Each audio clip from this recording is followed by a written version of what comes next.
Hi, my name is Brittanie. I'm 23. I work in marketing and I also studied marketing at university. I'm also a yoga teacher and I'm not teaching at the moment. How do you feel about being here today? I was really interested when I was invited to do this video, although sometimes like yoga I felt a bit confronted and I wasn't sure if it was something that I'd really want to do, which reminded me of when I started my yoga practice and also about when I encourage other people to practice yoga. There's always that thought that you may be confronting something that you don't want to and it's a barrier, so I felt a little bit similar to that. Why do you think that it's important for people to be open and be themselves? I think that we're really lucky that in life we have the opportunity to reach our full potential, and in order to do that we need to be honest and open with ourselves to help us to know who we are.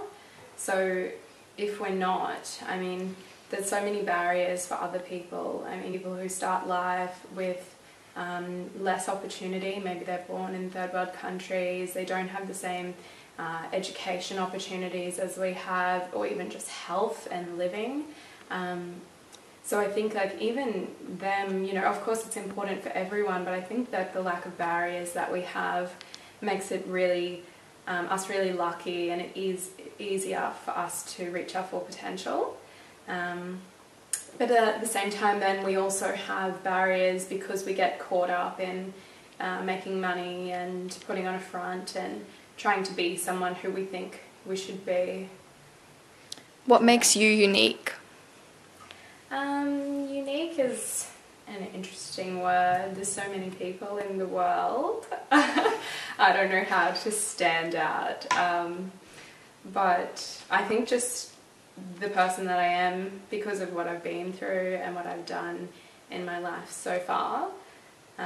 So just the way that I would react to something compared to someone else, or the way that I would maybe take on a problem or try to understand something.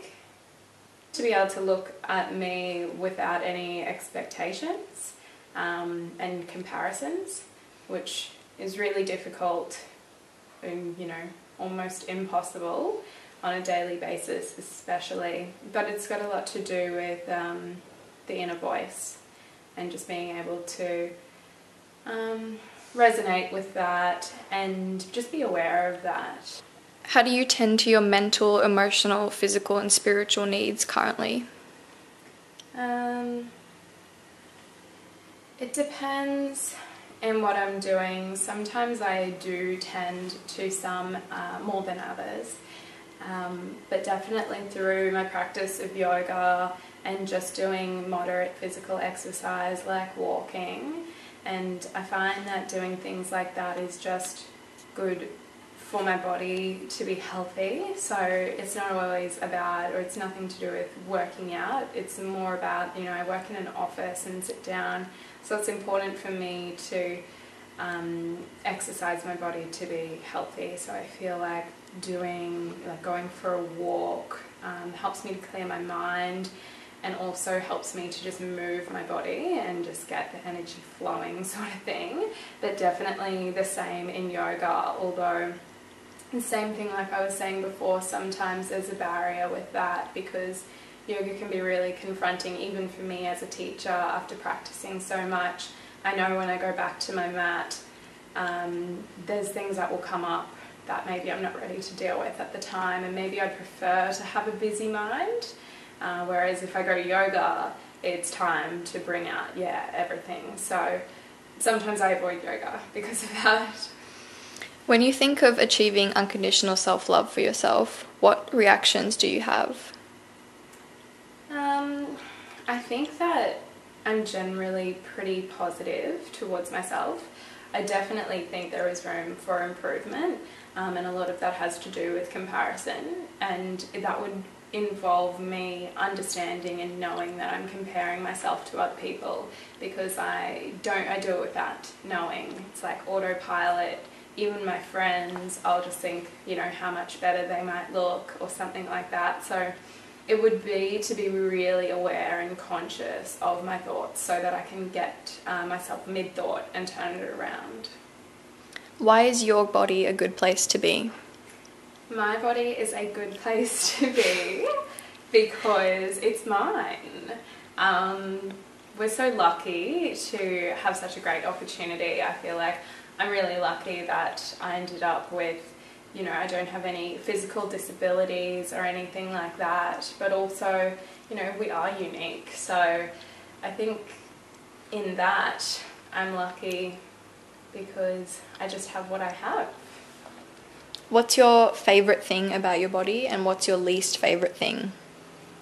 My favourite thing about my body, nothing specific comes to mind, which is a bit sad, but potentially, like, I don't know, my legs. I feel so vain saying that.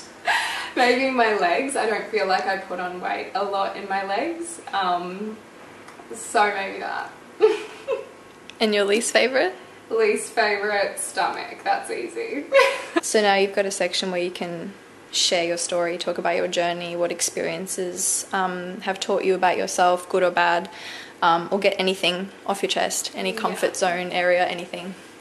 So I probably just bring up that, like, in my body especially, and through practicing yoga, it's made me a lot more aware of my body. As well as my thoughts and the way they tend to go. So with becoming more aware of your mind and your thought patterns and your body, even your physical body, you start to realise all of these things that often aren't positive, because you're your own worst critic, of course. But in my body I've found that, you know, you find things that aren't perfect, or you find things that I guess you might not have thought about before, and you can be really harsh to yourself. But I've kind of worked through that for a while, and I still am really aware of putting on weight and losing weight, and it actually starts to affect me when people point that out. So, you know, I don't have that much control actually over, you know, the weight that I put on and the weight that I lose, to do with hormones and stuff.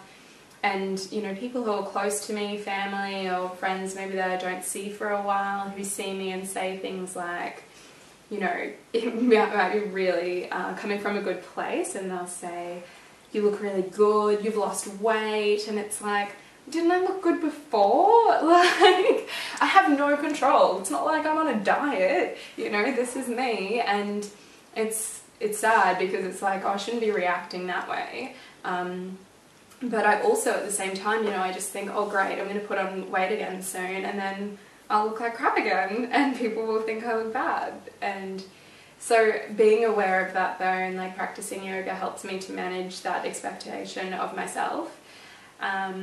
And not wanting to try and look a certain way, but maybe just judging how I look compared to how I want to look for me. And, you know, comparing that with an ideal state of fitness rather than what I want to look like in a photo, for sure. So, you know, my fitness goals aren't, you know, they're about being fit for life. You know, I'm not trying to grow, I don't want to get really muscly or climb a mountain or, you know, Mount Everest anytime soon. But, you know, I do want to be fit in myself, and because I do sit at work, I do want my body to be healthy for a long time. I don't want to compromise because I work inside. So it is really important that I practice yoga and do things like that, which, like I said, get thrown to the side. But if I was practicing self-love, I'd be practicing yoga and meditation. Why do you think it's such a good thing when people say that you've lost weight? Why is that considered a good thing, and it's not good when somebody says, oh, you look different, have you gained a bit of weight? Yeah, so that's the thing that actually I've started to realise that isn't that positive. You know, when people say to me, they're like, oh my god, you look so great, you've lost weight. It's like, but actually I wasn't, you know, it's a matter of kilos, a couple of kilos. So it wasn't actually something that, to me, it's not positive. Like, I understand even I might feel better about myself. I probably whinge less. My friends would know that. But it's not a positive thing for me.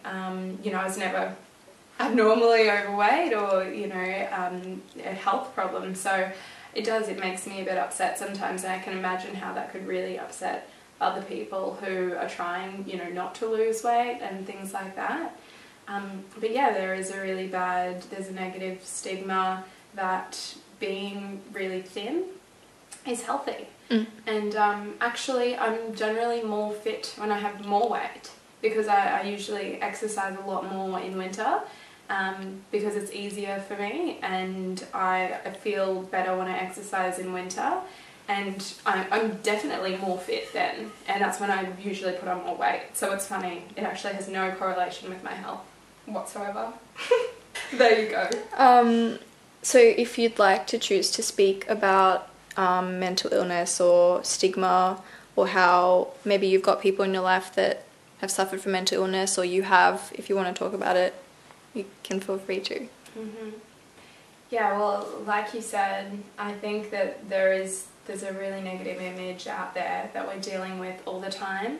I work in social media, in advertising and marketing in kind of social sphere, so it's really interesting to see how that has actually changed the way people perceive themselves. They've started to have this whole connection. You know, when we used to see people we wanted to look like in magazines, that sort of like, that wasn't ideal, but we knew they were models. So it was like, okay, they're models, they don't eat something like that, you know, or they do this for a job or whatever, and it's not as achievable. But now we're looking at Instagram and Facebook, and we're seeing people who are our friends, and they've achieved it, and what they're doing, like what they're eating or how they're exercising.